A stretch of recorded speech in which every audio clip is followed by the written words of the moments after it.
कर दे। दोस्तों नमस्कार, डॉक्टर सुधांशु।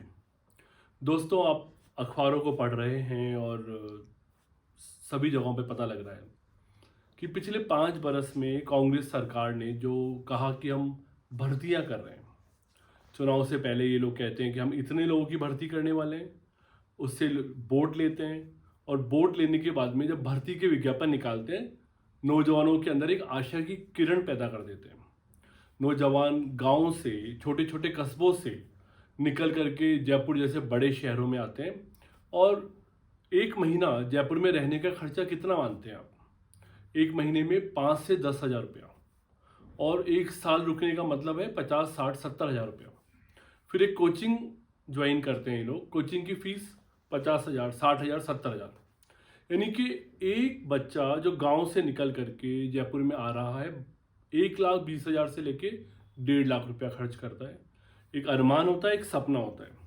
और पॉलिटिकल पार्टियां इलेक्शन में कहती है कि आप हमें वोट दीजिए, हम भर्ती निकालेंगे और भर्ती निकाल करके तुमको नौकरी देंगे और तुम्हारी ज़िंदगी को संवार देंगे।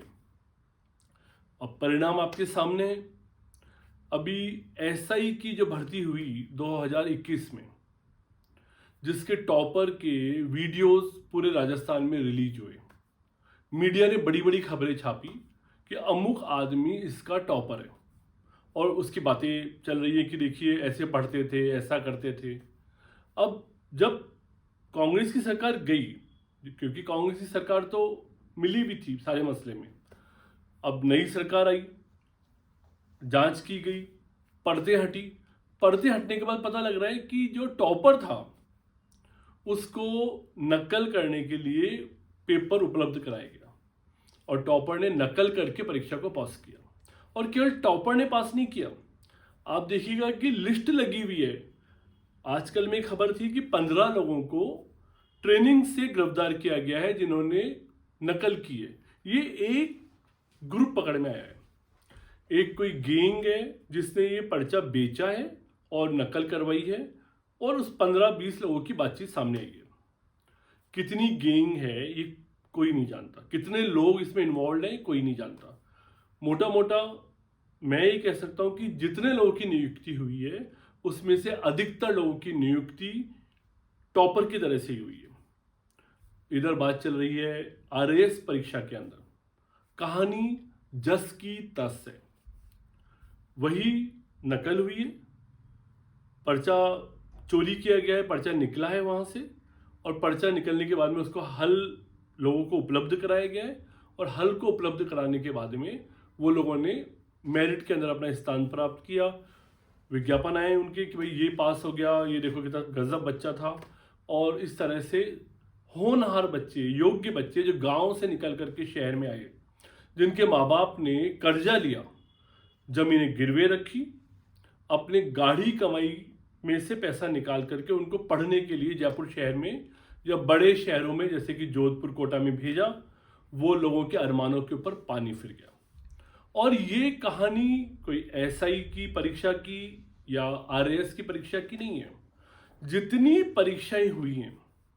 और देखिए इस बारे में भारतीय जनता पार्टी के एक नेता और मंत्री किरोड़ीलाल मीना जी पहले भी बोल रहे थे और अभी भी उन्होंने सारे दस्तावेज पुलिस को दिए हैं, डीआईजी और कमिश्नर को सारा दस्तावेज दिया है, और दस्तावेज उनके दिए गए साफ बता रहे हैं कि आरपीएससी के मेंबर्स इसमें इन्वॉल्व हैं।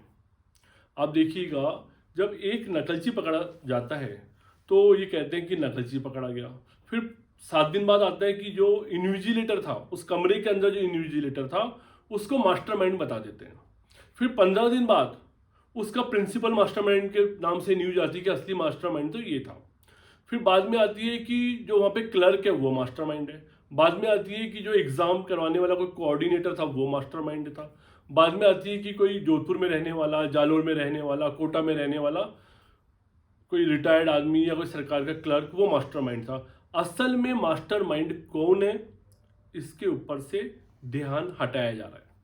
असल में मास्टरमाइंड सरकार के वो कारिंदे हैं जो सरकार को चलाते हैं, जो नौकरी का वादा कर रहे थे, जिन्होंने नौकरी के विज्ञापनों की नोट शीटों के ऊपर साइन किए।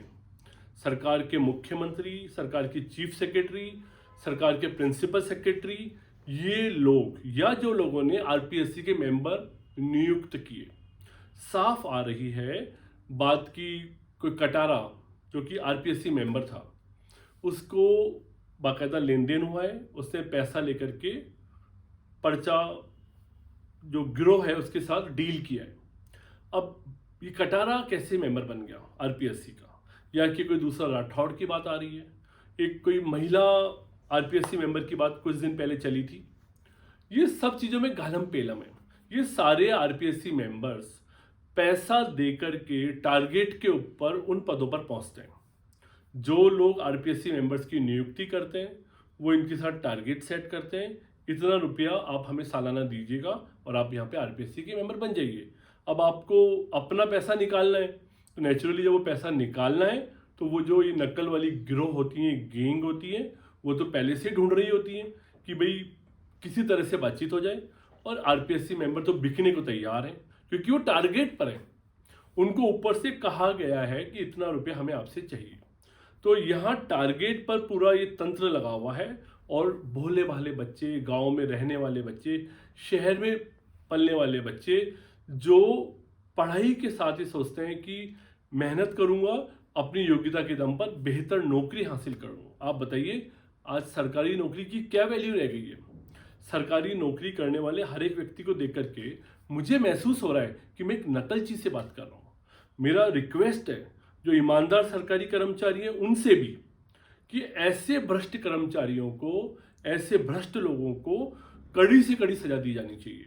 जो लोग नकल के मामले में पकड़े जा रहे हैं, देखिए सारी परतें खुलनी चाहिए।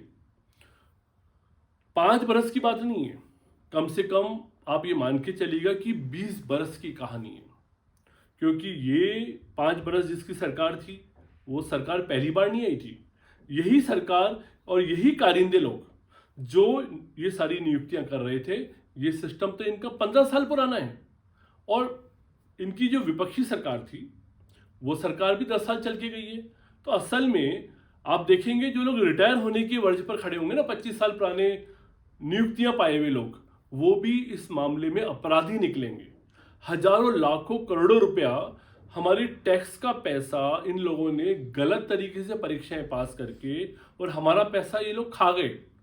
आप हर साल के बजट को देखिए, टोटल जो बजट का साइज है उसमें से 52% तक पैसा सैलरी के अंदर जा रहा है, 55%, 60%, इतना बड़ा फंड अगर सरकार की तनख्वाहों के अंदर जा रहा है 1.5 लाख करोड़ रुपया, और उसमें से अनेक लोग फर्जी तरीके से सरकारी सेवाओं में पहुंच गए। अनेक लोगों ने नकल करके अपनी नियुक्तियां पाई। जो नकल करके नियुक्ति पा रहा है वो वहां क्या कर रहा होगा? जो लोग सरगना के तौर पर सामने आए हैं, आप उनको भी देख लीजिएगा कि 10-10, 11-11 बार उनके ऊपर केस हुए, नकल करने के उन पर मुकदमे दर्ज हुए हैं, एफआईआर दर्ज हुई है, लेकिन क्योंकि पहुंच बहुत ऊपर तक थी, पहुंच वहां थी जहां सरकार चलाने की ताकत थी, उनके खिलाफ कोई कार्रवाई नहीं हुई।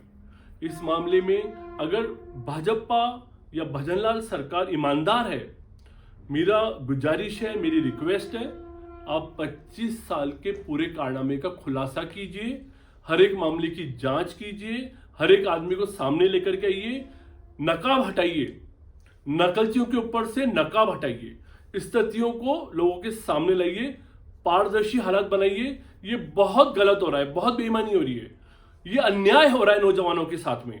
अगर भजनलाल सरकार किस्मत से एक सही जगह पर जा रही है, अगर आप अभी इसके ऊपर सख्त कार्रवाई करेंगे, राजस्थान का नौजवान आपको दुआएं देगा, राजस्थान का भविष्य मानेगा आप सच्चे अच्छे राजस्थानी नागरिक हैं। और अगर आप पिछली सरकारों की तरह से मिली भगत करके इन मामलों को दबा गए, लोग कह रहे हैं कि जो नकलची पकड़े गए हैं, जिनको कोर्टों में पेश किया जा रहा है, ये 2-4 महीने में सेटिंग करके वापस वहीं पहुंच जाएंगे।